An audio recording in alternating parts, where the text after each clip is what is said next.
Hi everybody, this is Shelby with the Soap Brew House again. You can see half my face. Try not to get my head in the oils again.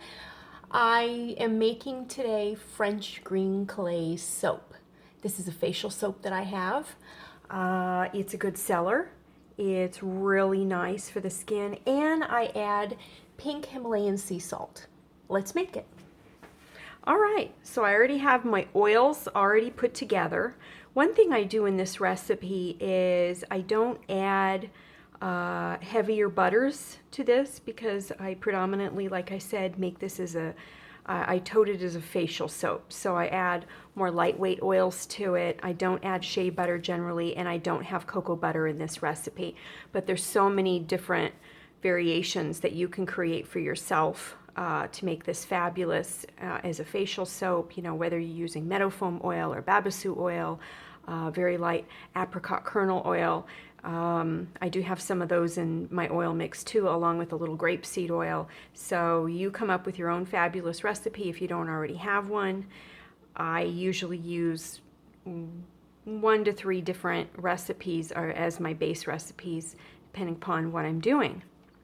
All right, so this is already melted and ready to go, and at a room temperature that I'm happy with, as well as my lye water. I did a little bit of a water discount, not too much today. I'm not adding sodium lactate to it like I usually do because I'm adding a salt in it already with the sea salt, and so it'll probably be ready to unmold by the end of the day. Fragrance-wise, I will add a little fragrance to it. I'll be using Crafter's Choice South Pacific Waters. And this is just the oils alone is a 40-ounce batch. So when I talk about fragrancing this, I will only be putting in half of an ounce, if that. It's just for a touch of scent, and that's all. Nothing too overpowering. All right, I'm going to start with my sea clay first, my French clay. And as I like to do, I add a little bit of my base oils to it. I put my clay in there, and I love to use a drink muddler. I like to try to smash it up with that drink muddler first. And this is fabulous if you're using, you're trying to get the chunks out of the titanium dioxide. You're having a problem with graininess. I found a muddler to just be fabulous for smashing down all those bits so you, as best you can, get a nice creamy consistency. And see, look at that, that's really good.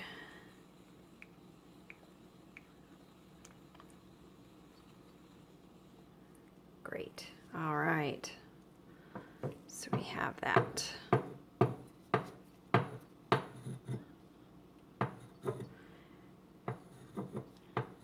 And I found this at a local beverage shop. They're not expensive, not hard to find. I'm sure you could even find it on Amazon as well. They clean up really nicely. They're finished well. You don't have to worry about splinters, anything like that. I just wouldn't soak it in water pre-getting to washing it, like you would maybe soak your bowl before you wash it, perhaps. Because it is wood, you don't want it to absorb water and then take on any form of bacteria or any problems, since it is a wood product and it is absorbable. Okay, so let's add my lye water.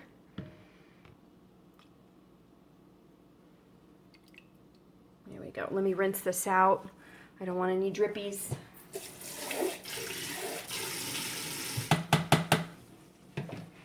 So let y'all know I'm based in Southern California. The Soap Brew House has been around now for, it will be 4 years next month. And I generally specialize in making beer soaps, but I also like to occasionally create some fun soaps. I do seasonal soaps. I don't do holiday specific, but I will do seasonal soaps, you know, like raspberry soap and a grapefruit soap in the summertime. Wintertime, I will do a beer shaving soap that's pumpkin with pumpkin puree, that type of stuff. And I will have videos on that as I get ready to make those as the season continues on. And I've become fascinated with making facial soaps lately. I really like the response I get from people telling me how they liked it on their skin. Maybe they had psoriasis or eczema or something like that, and it really seems to help. Or, you know, maybe they have a little bit of an acne problem. Now, of course, I do not advertise or promote any of those cosmetic or drug claims on my product, as you're not supposed to. But it's always nice to hear that feedback, that it's something that's helped them. And of course, you know, when you make a soap such as we do, where it doesn't have a bunch of junk in it, and it's just, you know, it's better for you. You know, it's just darn better for you. Okay, let's give this a little whirl to kind of emulsify that.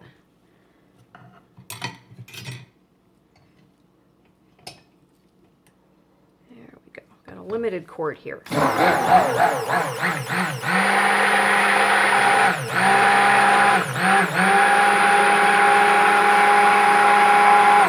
This ends up being about a 3.5 pound batch of soap or so.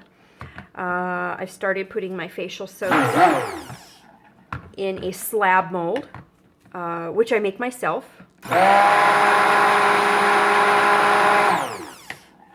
The cost efficiency of making your molds yourself versus purchasing the same thing online is just tremendous. So I do that, and I enjoy the woodworking aspect of it as well. Okay, let's put the clay in. Let's get that in there. Oh, Butterfingers here. Oh, and I apologize to all the lovely people out there that I posted a video yesterday, my very first video on making my Citrus Wit Scrub soap. And of course, I was up too late last night and screwing around on my phone, and I accidentally deleted that video. Of course, you can still view on my YouTube channel the cut for the Citrus Wit Scrub, but of course the making of it is completely gone, and of course, like the doofus I am, the high-tech genius that I am, I did not have a copy of the video on my computer to resalvage it and repost it. So it's lost forever, at least until I make the soap again. Oh well. You could at least see what it looks like in the final cut on my YouTube channel. So there we go. And it has a nice little green color, and I love natural colors. I do. I love playing with micas too, but I love natural colors. I think they're a lot of fun. And I do like an earthy soap. I love fun, colorful ones, but I do love an earthy soap as well. All right, let's put some salt in there. This ends up being about, this is a tablespoon, and I think I did about 1.5. I don't think this is too much. You always kind of, sometimes you eyeball stuff too. I may end up putting a little, okay, I think all of that's going to be just fine in there.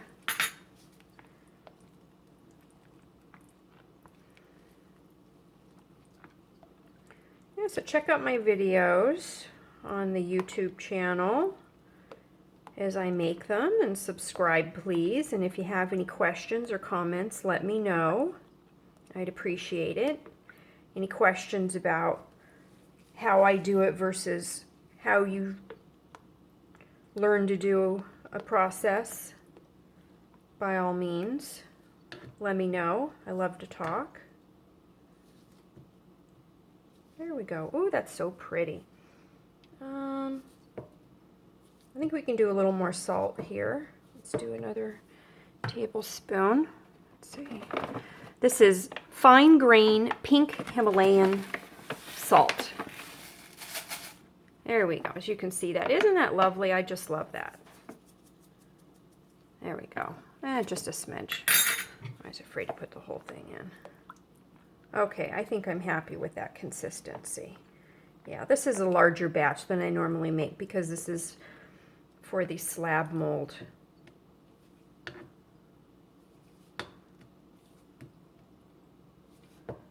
Great.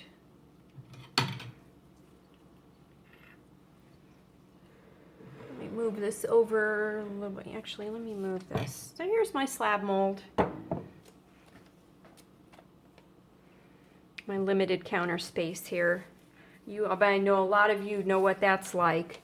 Not much counter space. All right, fabulous. Now I found that this French clay that I use really seems to be great for all skin types. I personally have oily skin. I've had people with dry skin use it. It doesn't overly pull the oils or moisture out of your face or your body, however you want to use it. So I just let people know that, you know, it's great for all skin types. However you want to use it, it's fabulous.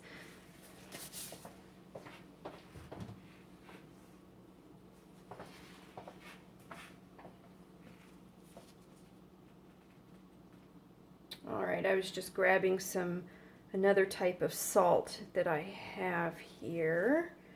Trying to see what's on this.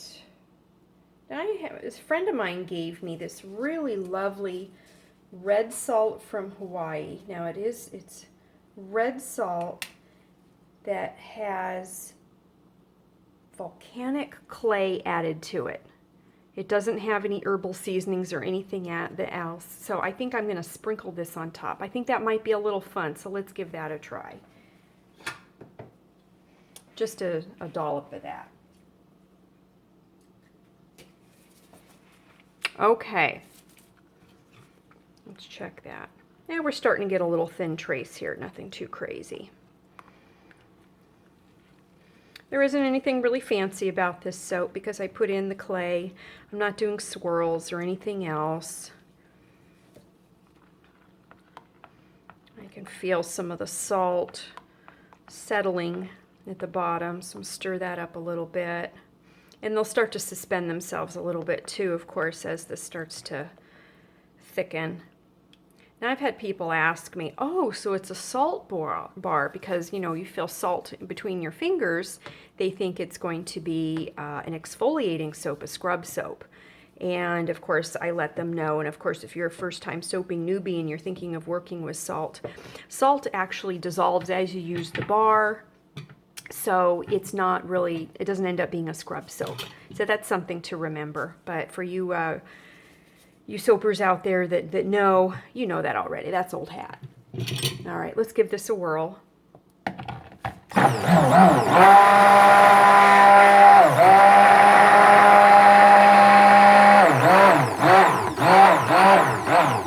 Let's put the fragrance in. I frankly do not remember if this fragrance has a little bit of an accelerating property to it. I don't think so. But we'll find out. And if it does, you're going to see me do some serious hustle. But I think this one's okay. Get all that in there. All of it. All of it. All of it. And I just love, I have to say, these Anchor Hocking glasses. They're fabulous for fragrance oil. And they literally have the measurements on the side. Whether you need teaspoons or milliliters or tablespoons or the ounces. And that's what I use for the fragrance. It's just great.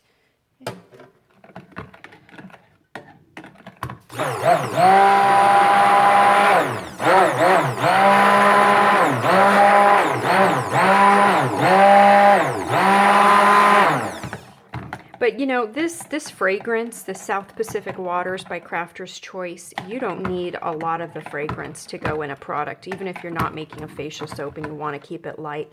That fragrance has such a throw to it. A little goes a long way.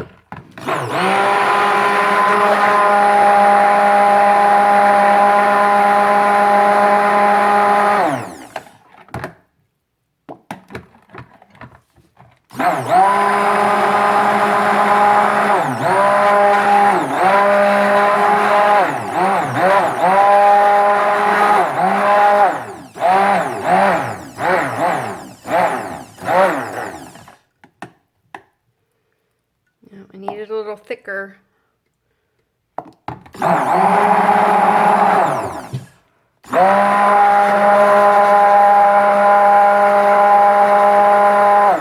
It's obvious this fragrance does not accelerate. It behaves lovely because it certainly is not accelerating on me. But we'll get this going here.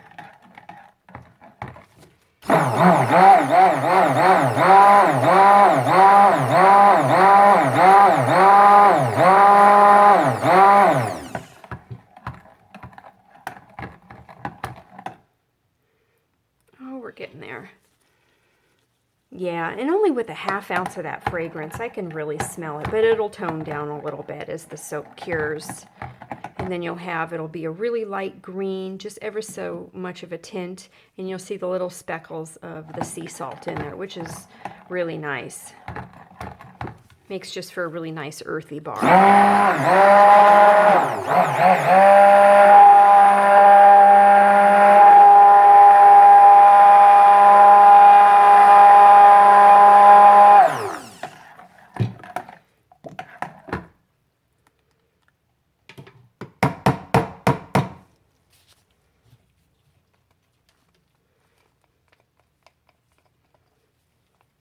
All right. Trying to get the most of that off as I can. There we go.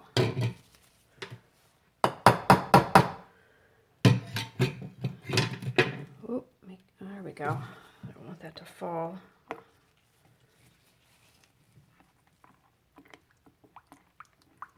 Yeah, I'm definitely not thick enough yet. I can totally feel the granules still wanting to fall to the bottom. It's funny, you know, things accelerate when you don't want it to and you need working time, and then when you don't mind where it picks up a little bit, like right now, it's sure taking its sweet time. But I don't want to pour this into my mold. Let me move this aside a little bit. I don't want to pour this into my mold too soon.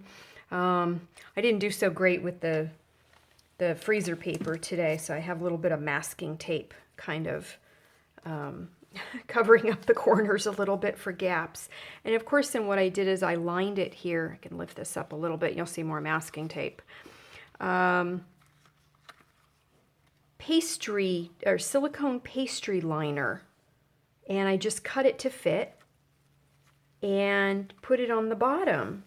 And it's great. And of course, like all silicone, it just cleans easy and it just peels right off the bottom. So, and it just extra prevention for leaking. So I really like this. And it was very affordable because you get like a whole roll of it. So I ended up being able to get at least 2 sheets out of it because I made 2 of these molds. Let's see how this is doing. Oh, very good. Yeah, I can see the salt in there. That's great. Really pretty green color. All right, let's try to give this another whirl here. Get this into the mold. I'm starting to wonder if I want to put that Hawaiian red salt on top. You know, I think between the green and the red, I don't know if that'll look really nice or it's going to look like Christmas. Not exactly the goal I was looking for, so I'm not so sure on that one. Or if it'll look brownish. I don't know. Maybe I'll do a spot and I'll see how it looks. If anything, I could always pick it off before I wrap.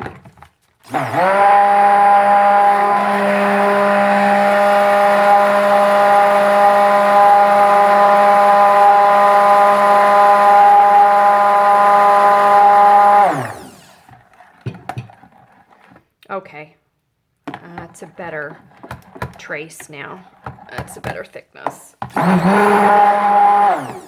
Okay. Now we're going to move along here.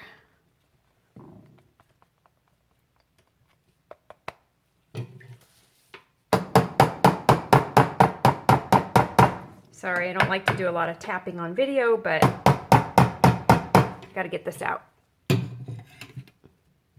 Oop, there we go. Okay. Let me move this over. There'll be a lot of tapping once I get this in here. All right, let's get that and get this and pour, pour, pour. Now, am I really going for height in this recipe? No, because they're going to be cut into 2 by 3 inch squares and they will be 1 inch thick. So you see that the soap batter hasn't gone completely to the top or really that super high up. Okay, get all that out.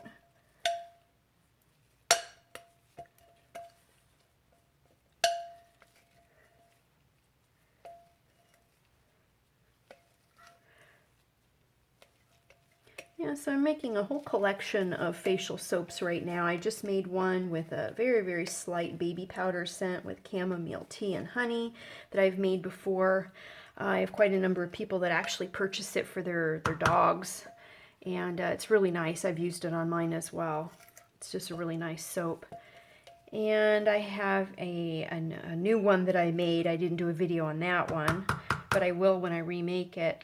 And that was on... I made carrot puree and then organic carrot juice, and I added turmeric to that. And that came out just really nice. I'm happy with that one. So soon I will have videos on those. Okay, let's get these bubbles out. Let's get this, get those corners, get it all even. Oh, there's a lot of bubbles in this one, and I think that's because of the salt. Oh, there's a big bubble on the side there. Get that. There we go. All right, a little bit more here.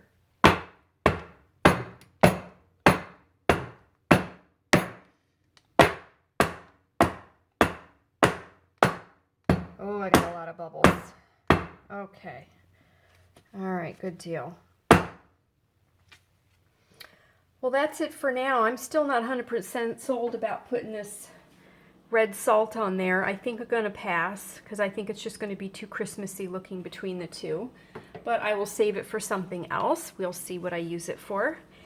And stay tuned for the cut, which will probably be tomorrow. I appreciate your watching. Subscribe to my YouTube channel.